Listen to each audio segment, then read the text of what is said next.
तो हेलो दोस्तों, कैसे हैं आप सब। तो आज हम एटॉमिक स्ट्रक्चर का अगला पार्ट करते हैं।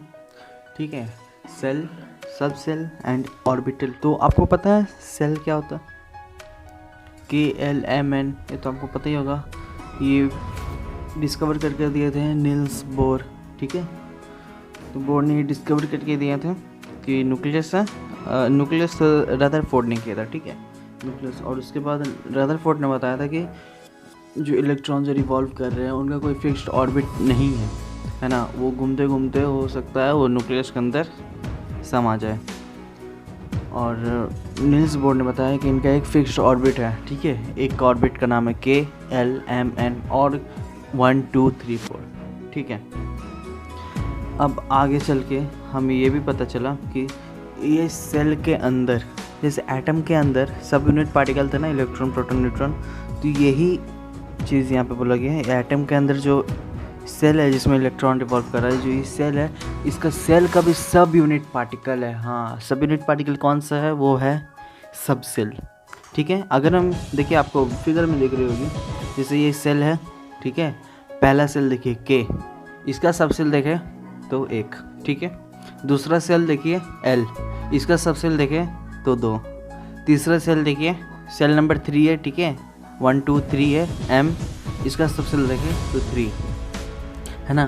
तो ये जो नंबर ऑफ सेल है, इसके हिसाब से हमारा सब सेल भी बढ़ता जाएगा। जैसे 4th सेल देखें, मैक्सिमाइज अगर हम करके इसको देखें तो इससे पता चलता है यहाँ पे 4 सब सेल है। ठीक है, और ये सब सेल का नाम है पहला n = 1 अगर वैल्यू है 1th सेल का, उसका जो सब सेल है उसका नाम है S। ठीक है, दूसरा सेल का जो सब सेल है उसका नाम है एक S एक P। ठीक है, तीसरा SPD, चौथा SPD है। ओके, अच्छा, अब सब सेल के भी अंदर एक क्या होता है? एक ऑर्बिटल होता है। ठीक है, तो फर्स्ट सेल में हम लोग का सब सेल का नाम क्या है? S है ना। और फर्स्ट सेल में जो ऑर्बिटल है वो क्या हो जाएगा? ठीक है, इसमें S सब सेल में जो ऑर्बिटल है वो हो जाएगा S2 का बात करें सेकंड सेल का, तो यहाँ पे S क्या हो जाएगा? S का जो एक सेल है यहाँ पे S हो जाएगा। और P का 3 ऑर्बिटल होता है। जो P सब सेल होता है उसका 3 ऑर्बिटल होता है। ठीक है, सेकंड सेल के सब सेल में कितने ऑर्बिटल हो गए? 4 ऑर्बिटल हो गए। जो P सब सेल है इसमें कौन से ऑर्बिटल है? एक PX, ठीक है, एक PY, ठीक है, और एक PZ। अच्छा, अब थर्ड सेल की अगर बात करें तो थर्ड सेल में जो सब सेल है 3 सब सेल है SPD, P में PX PY PZ, और D में DXY DYZ DZ2 DZX और DX2Y2। ये 5 ऑर्बिटल ये सब सेल में, D सब सेल में देखे जाएंगे। देखिए, S में 1 और P में 3, D में 5 और F में 7 रहेंगे। और F का हम नहीं बनाएंगे क्योंकि ये कॉम्प्लिकेटेड हो जाते हैं। ठीक है, आप ऐसा करिए, n = 1 है, ये 1 सेल है। ठीक है, 1 का स्क्वायर करिए, कितना होगा? 1 होगा। 2 का स्क्वायर करिए तो 4 आया। देखिए यहाँ पे 4 ऑर्बिटल है। ठीक है, तो हम n² फार्मूला से हम ऑर्बिटल पता कर सकते हैं, सेल की ऑर्बिटल। अगर n जैसे ये सेल का वैल्यू कितना है? 3 है। ठीक है, तो n = 3 3 है। और अगर हम 3 का स्क्वायर करें, n² करें, 3 का स्क्वायर कितना हो जाएगा? 9। देखिए यहाँ पे 9 ऑर्बिटल है। देखिए, S का 1, P का 3 4 और D का 5। ठीक है, तो 1 3 4 और 4 5 9, 3 का स्क्वायर 9 हो गया। ठीक है, तो ये हमारा ऑर्बिटल हो गया। अच्छा, अब देखिए, एक ऑर्बिटल में मैक्सिमम, ऑर्बिटल क्या होता है? ऑर्बिटल मतलब मैक्सिमम नंबर ऑफ इलेक्ट्रॉन का प्रोबेबिलिटी होता है। ठीक है, इज़ अ 3 डायमेंशनल फिगर। देखिए 3 डायमेंशनल, देखिए 3 डायमेंशनल कैसा होता है? लेंथ, ब्रेथ, हाइट, सब चीज़ होता है। ठीक है, 3 डायमेंशनल फिगर। ठीक है, 3 डायमेंशनल या रीजन बोल सकते हैं। Around the nucleus of an atom, around the nucleus. ठीक है, न्यूक्लियस के around, where the probability of finding the electron is maximum. Orbital में अगर आया तो ऑर्बिटल कहीं हम लोग को दिख रहा है, यानी हम उससे ऐसा अनुमान लगा सकते हैं। हम लोग को गारंटी नहीं बता सकते, हम ऐसा अनुमान लगा सकते हैं, प्रोबेबिलिटी हो सकता है ऐसा। ठीक है, कि वहाँ पे इलेक्ट्रॉन पाया जा रहा है। अच्छा, S में देखिए, S का शेप कैसा होता है? S ऑर्बिटल का शेप कैसा होता है? स्फेरिकल टाइप का होता है। ठीक है, एक ऑर्बिटल में मैक्सिमम 2 इलेक्ट्रॉन। मैं फिर से रिपीट कर रहा हूँ, एक ऑर्बिटल में मैक्सिमम 2 इलेक्ट्रॉन हो सकते हैं, ठीक है। तो एस का स्फेरिकल देखिए, यहाँ पे 2 इलेक्ट्रॉन हो जाएंगे। अब पी का शेप क्या सा होता है, डंबल होता है, ठीक है। डंबल जैसे आप जैसे जिम में जाएंगे तो बॉडी बनाने के लिए, ठीक है। तो यही चीज़ होता है डंबल, है ना। अब डी का बात करें तो ये डबल डंबल होता है, देखिए एक डंबल और ये दूसरा डंबल, ये डबल डंबल हो जाता है। और एफ़ का हम नहीं बात करें तो अच्छा है, क्योंकि ये कॉम्प्लेक्स होता है, कॉम्प्लेक्स इन शेप, ठीक है। देखिए मैंने आपको मैक्सिमाइज़ करके बताया, अगर हम इसको मिनिमाइज़ करके देखें तो ये कैसा हो जाएगा, ये इस तरह से हो जाएगा, ठीक है। ये आपको मैक्सिमाइज़ करके दिखाया, तभी ये थोड़ा देखिए ये डिस्टेंस में है, ठीक है। अगर हम इसको मिनिमाइज़ कर दें तो ये आपको इस तरह से, इस प्रकार से दिखेगा। तो फिर आपका एक डाउट आएगा, आपने इसको तो सामने सामने बनाया है, आप इस साइड, आप जो राइट साइड में जितने सेल है आप वहाँ पे ऑर्बिटल दिए, हो सकता है ये तो पूरा न्यूक्लियस का अराउंड है, तो यहाँ पे तो ये तो ऑर्बिटल कहीं भी हो सकता है, ज़रूरी नहीं आप ये 5 सब सेल, आप जैसे डी का सबसे लिए आप 5 इधर बना दें, हो सकता है 2 इधर है और 2 इसके अपोजिट साइड हो, ठीक है, एक कहीं और हो। तो हम यही तो हम इसको अगर मिनिमाइज़ करेंगे तो ये कुछ इस प्रकार का ही दिखेगा, ठीक है। और इससे ज़्यादा आपको दिमाग नहीं लगाना है। तो ये हो गया, मैंने आपको प्रैक्टिकली समझाया। और अब अगर मैं आपको थियोरिकल समझाऊं तो चलिए क्वांटम नंबर पे तो आते हैं हम लोग दोस्तों। क्वांटम नंबर पे तो हमें 4 क्वांटम नंबर पढ़ना है, ठीक है। एक मैंने आपको डायग्रामेटिकली समझाया है ना, प्रैक्टिकली समझाया एक, और अभी हम लोग समझेंगे थ्योरी से, ठीक है। और ये थ्योरी आपको एनसीईआरटी में मिल जाएगी, मैंने वहीं से कवर किया है। तो आइए, पहला क्वांटम नंबर, मैंने 4 क्वांटम नंबर की बात की, तो पहला क्वांटम नंबर होता है प्रिंसिपल क्वांटम नंबर। आपने बोर्ड्स मॉडल सुना होगा, ठीक है। इलेक्ट्रॉन के फिक्स्ड ऑर्बिट होते हैं KL MN 1 2 3 4, है ना। तो यही है प्रिंसिपल क्वांटम नंबर, ठीक है। जो हम 9 में पढ़े थे बोर्ड्स मॉडल के बारे में, तो वहाँ पे कौन सा क्वांटम नंबर लगा था, ये लगा था प्रिंसिपल क्वांटम नंबर, वहाँ पे अप्लाई हुआ था, ठीक है।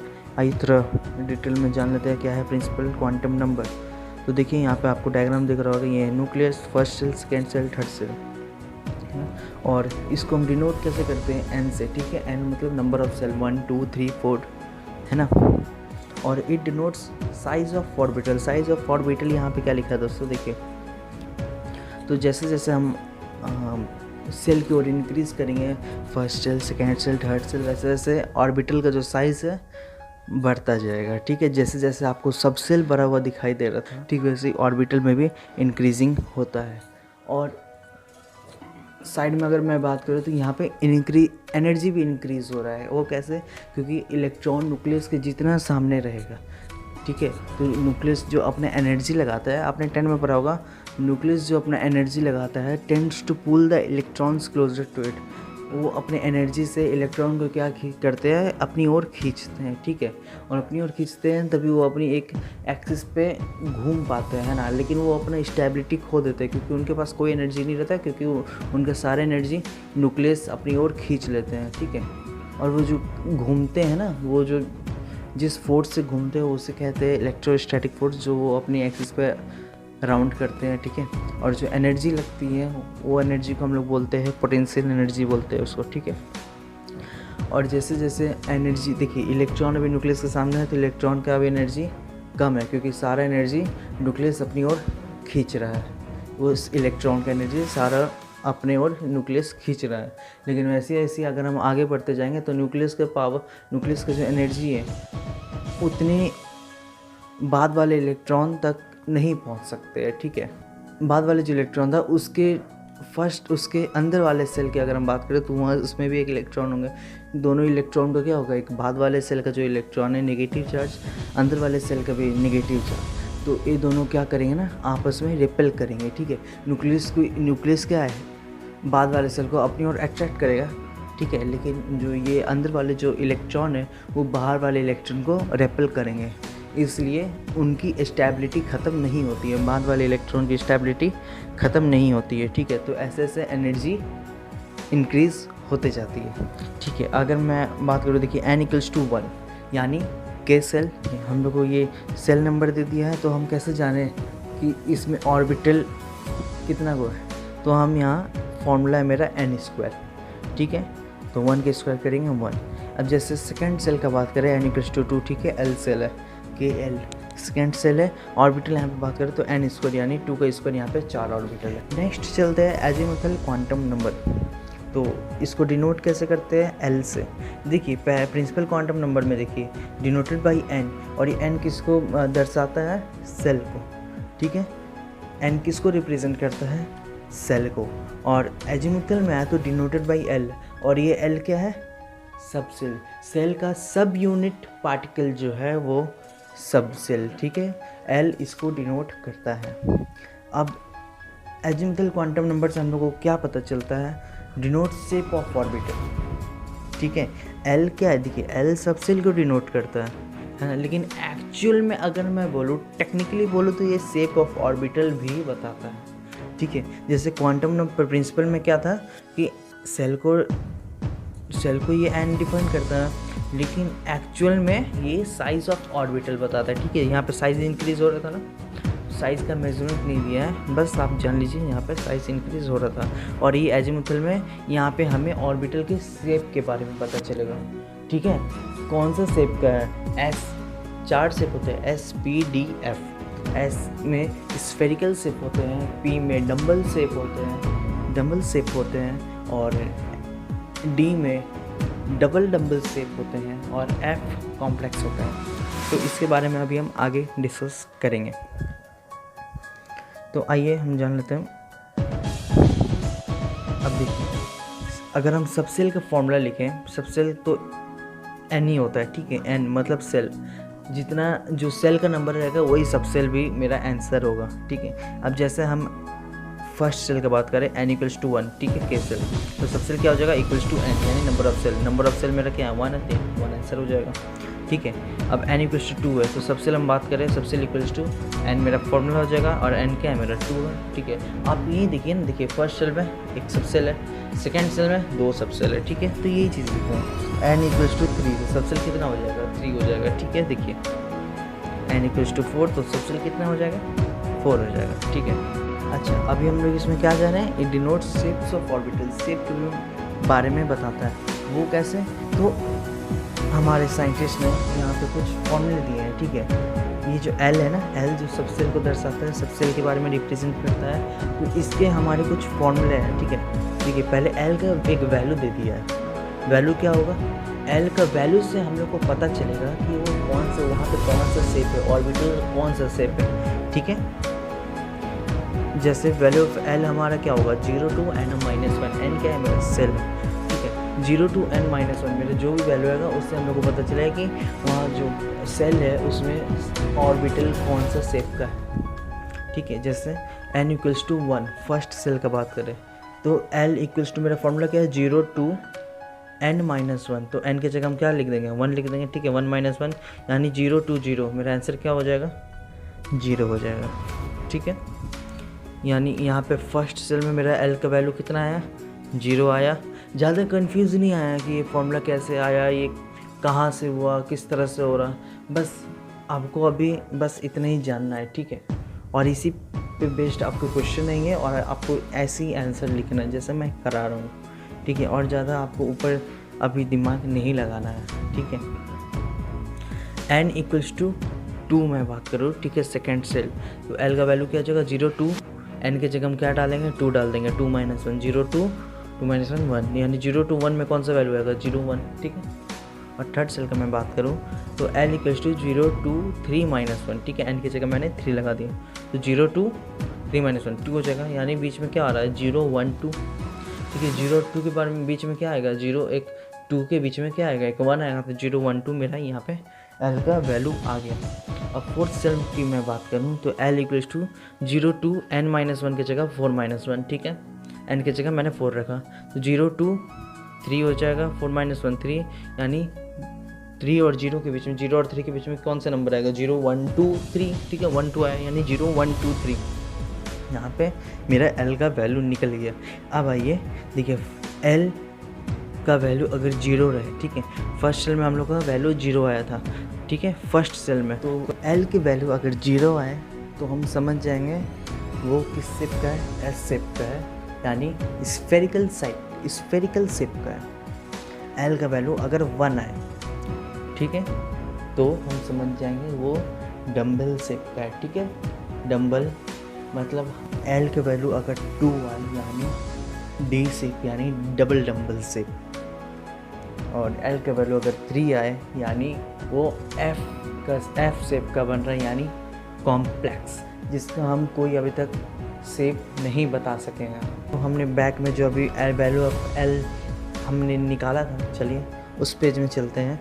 तो क्या था मेरा n = 1, फर्स्ट सेल में मेरा वैल्यू L का वैल्यू कितना आया था 0, यानी 0 में क्या मेरा S शेप यानी स्फेरिकल शेप बन रहा था। सेकेंड सेल में मेरा 0 और 1 आया, यानी इसमें स्फेरिकल भी बन रहा और 1 मतलब P डम्बल भी बन रहा, और यहाँ पे थर्ड सेल में 0 1 2 यानी स्फेरिकल डम्बल डबल डम्बल, और फोर्थ सेल में स्फेरिकल डम्बल डबल डम्बल और 3 यानी F शेप का यानी कॉम्प्लेक्स, ठीक है, कॉम्प्लेक्स इन नेचर। तो यहाँ पे देख लीजिए, फिर मैं आपको अभी आगे भी बता रहा हूँ।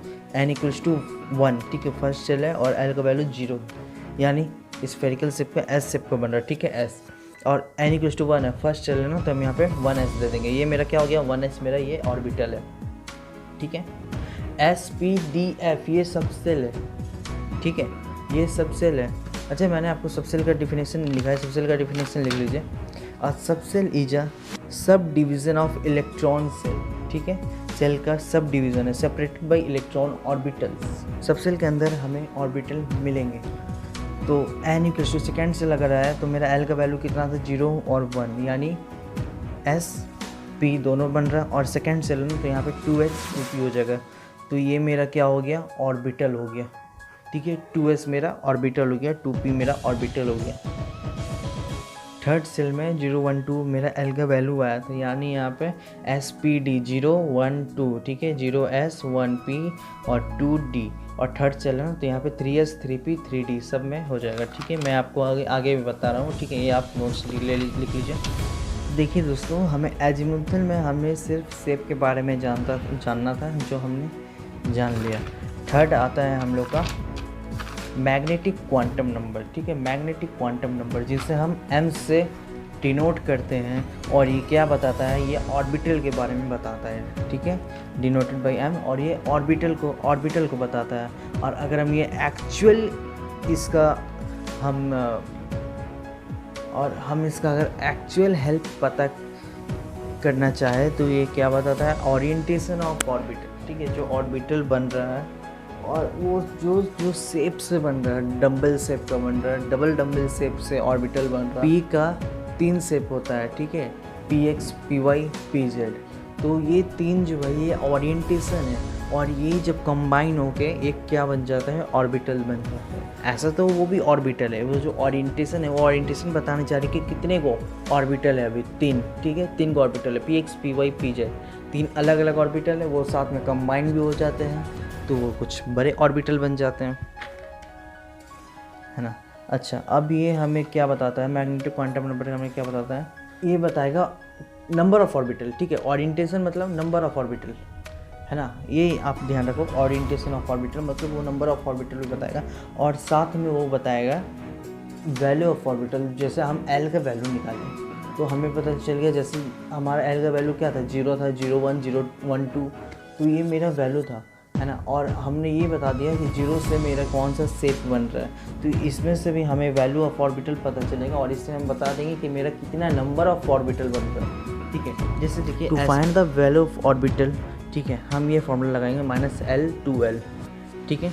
वहाँ पे हम क्या फॉर्मूला लगा रहे थे, 0 to n-1, ठीक है, यहाँ पे हम क्या फॉर्मूला लगा रहे हैं, L की वैल्यू निकालने के लिए हम वहाँ पे लगा रहे थे 0 to n-1। अब यहाँ पे हम M की वैल्यू निकालेंगे, ठीक है, तो यहाँ पे हम फॉर्मूला लगाएंगे -L 2L। अच्छा, L मेरा अगर वैल्यू था 0 यानी स्फेरिकल शेप का था, ठीक है, S, तो M मेरा भी क्या हो जाएगा, 0 हो जाएगा, ठीक है। एक है ना, L का वैल्यू अगर मेरा 0 आया तो M मेरा देखिए -0 L की जगह हम क्या लेंगे -0 2 0 -0 2 0 मेरा क्या है वैल्यू -0 + 0 करेंगे 0 ही आएगा। ठीक है, अगर मैं L का वैल्यू अगर 1 आया तो यानी P का, ठीक है, P यानी डबल शेप का था तो 1 है, तो यहाँ पे L में अगर ले जाए तो -1 हो जाएगा। ठीक है, -1 2 1, ठीक है, तो -1 के बाद क्या आता है 0 आता है, फिर 1 आता है, तो -1 0 1 ये सब मेरे m का वैल्यू निकल रहा है। ठीक है, 2 सेकेंड L के वैल्यू अगर 2 आए यानी D शेप का बन रहा है, डबल शेप का बन रहा है, तो इसका m का वैल्यू क्या हो जाएगा -2 -1 0 1 2। वो कैसे, तो मैं 2 L के L में हम अगर 2 पुट करके देखें तो -2 हो जाएगा, उसके बाद -1 उसके बाद 0 then 1 and 2। और अगर L की वैल्यू 3 रहे, ठीक है, तो 3 का क्या हो जाएगा, देखिए L की जगह हम 3 बैठेंगे -3 -2 -1 0 1 2 लास्ट L कितना हो जाएगा 3 हो जाएगा। तो इससे हमें क्या पता चल रहा है, ये L की वैल्यू निकल गई। अब इससे हम लोग को नंबर ऑफ ऑर्बिटल पता चल रहा है, कितने ऑर्बिटल है। ठीक है, वहाँ पे जो L की वैल्यू निकल रही तो उससे हमें पता चल रहा था कि शेप ऑफ ऑर्बिटल, और यहाँ पे हमें पता चलेगा नंबर ऑफ ऑर्बिटल। ठीक है, ओरिएंटेशन ऑफ ऑर्बिटल पता चलेगा। तो 0 है यानी यहाँ पे m का वैल्यू अगर 0 है, ठीक है, यानी यहाँ पे 1 ऑर्बिटल है। अगर -1 0 1, अच्छा यहाँ पे देखिए m का वैल्यू 0 है, कितने ऑर्बिटल, एक ऑर्बिटल है। यहाँ पे कितने ऑर्बिटल है -1 0 1, कितने 1 2 3 ऑर्बिटल है। यहाँ पे 1 है और यहाँ पे 3 ऑर्बिटल है। यहाँ पे कितने ऑर्बिटल है, काउंट करिए 1 2 3 4 5 ऑर्बिटल है। यहाँ पे कितने ऑर्बिटल है 7 ऑर्बिटल है। ठीक है, तो अगर मैं इसका आपको फॉर्मूला भी दे दूँ, आप इस तरह से भी निकाल सकते हैं, और इसके फॉर्मूला नंबर ऑफ ऑर्बिटल निकालने के लिए 2L + 1। ठीक है, अच्छा कुछ क्वेश्चन लिख लीजिए।